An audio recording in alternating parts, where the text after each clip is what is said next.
Evo u ovom videu ću da pričam o tome da li je dobro biti automehaničar i kakav je to posao ovdje i šta sve podrazumijeva tu i koliko se plaća i sve to.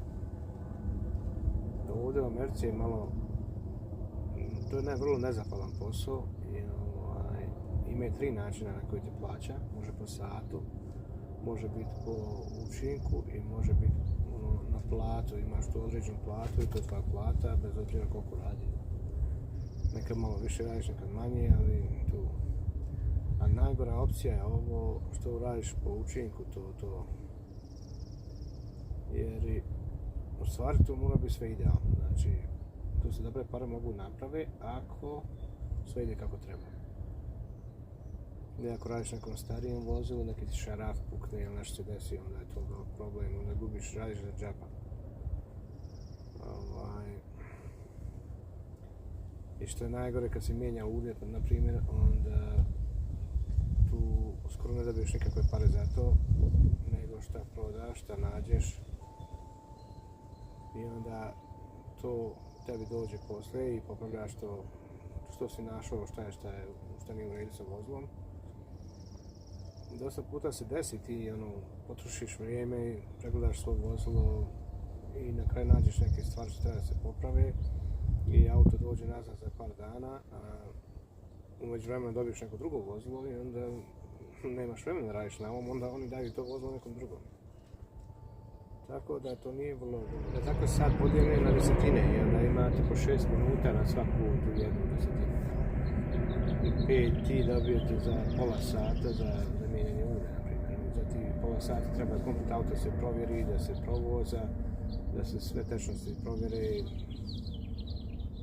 I dosta ovi novi vozila imaju dole plastike, te treba da se skinu te plastike, dok se poslije izbriše ta lampica za servis i sve to uzma puno vremena. Ne može da se uradi, uzme sat vremena hladno. A pogotovo veća vozila, to je dosta teže. I onda se dosta piše, mi pišemo toliko puno da je to baš jednu trećinu vremena provodimo pisanje. Čitanje i pisanje, uvijek se nešto mora sve da se uknjiži, da se sve ubaci u kompjuter. Svi podaci, šta smo radili, šta nismo, Pošto ovdje vole da tuže, malo dobije oči da hoće da te tuže, da te nasud bode vrlo lagano, ako nešto nije išlo kako treba. I šta se sad desi? Naprimjer, imamo neku stariju vozilo. Ova starija vozila, oni namjerno nemaju dobro više kvalitetne dijelove za ta vozila. Primjera ovaj kamion, to je malo veće vozilo, onaj pick-up što ne zovu prilično velike, vidite koliko ima šarafa na točku. I na njemu trebam koščice, radim crijeva i odjednom ova crijeva što su napravili za njih, to je jedina opcija što imam sad, ta jeftinija neka crijeva i nisu stavili kako treba, zamijenili su dio gornji i donji od crijeva. I tako da moram sad to da brusim, da torpijam nešto, mi je jedna opcija, ne mogu da nađem jedno drugo crijevo za njega. Znači zamijenili su gornji dio za lijevu i desnu stranu. Čak sam naručio iz druge prodavnice i opet isto došlo i tamo je zamijenjeno. Znači sve dolaze iz te iste firme.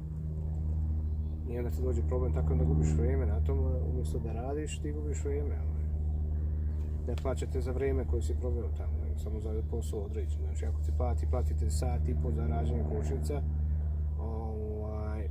i ti imaš određenu cijenu koju ti daje, na primjer, u prosjeku plaćaju oko $40 sat, dadne ti sat i po da uradiš kočnice, ako uradiš za 15-20 minuta, ti si dobar, znači da zarađuješ više. Možeš uradiš možda 2-3 kočnice za sat i po, ako imaš neka manja auta i to.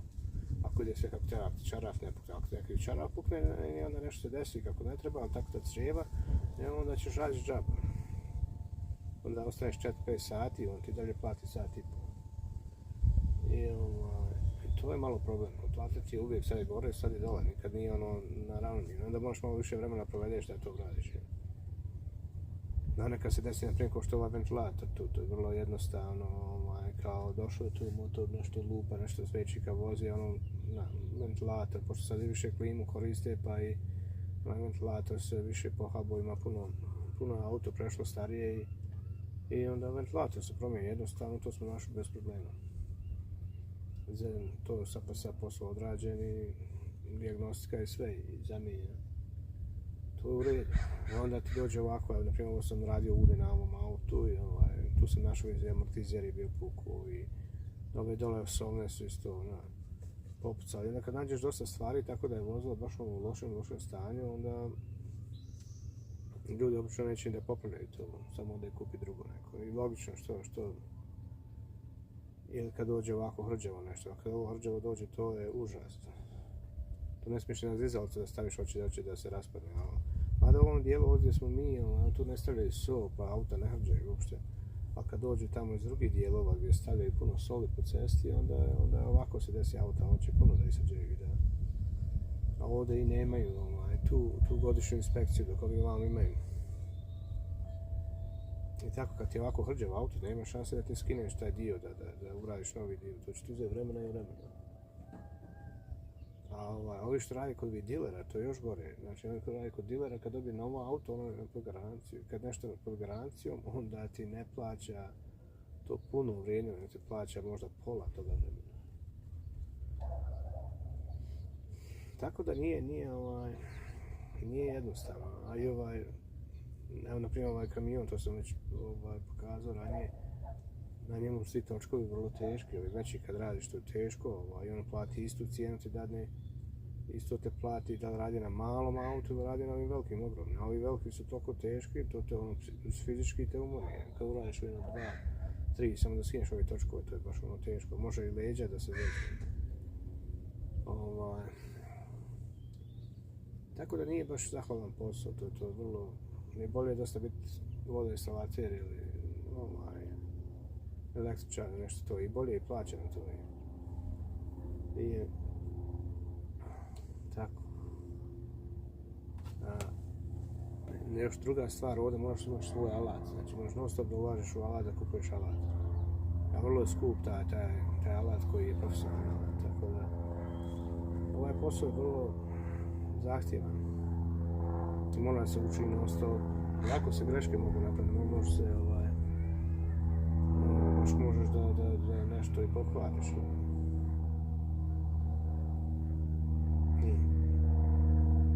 Ne znam, ja ne bi, ljudi su uvijek govorili mene mi stari menadžer, kaže nemoj, kaže to da, kaže nije ovo nešto dobar posao, to me nisam slušao, ali to znam, uzme posebnu osobu za to. Ja sam to uvijek htio volio i šta znam, tako sam i ostao na to, mada nisam volio baš da učim to u školu, kad sam imao ostale predmete, neke druge matematiku i to, ali jest nešto, šta znam, ako se nešto to sviđa, onda problem je, i ako se sviđa, dosta puta, možda 90% slučajeva ćeš raditi na vozilima koje se ne sviđaju.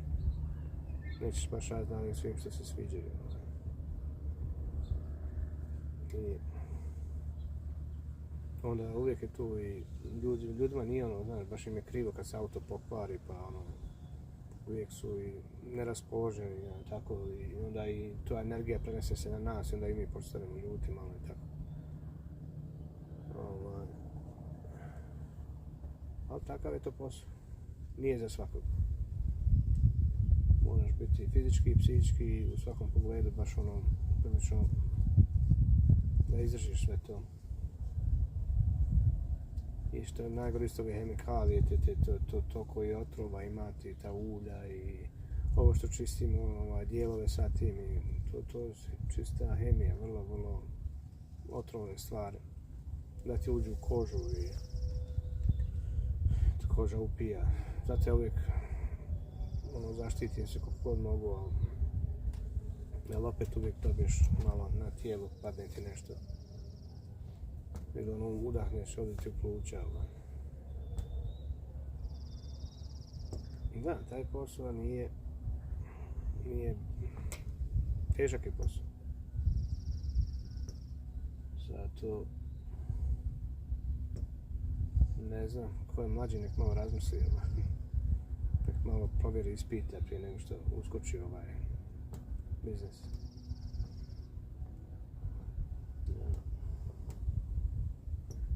Tako sam onako malo nešto podijelim s vama, pa se vidimo u nekom drugom videu opet.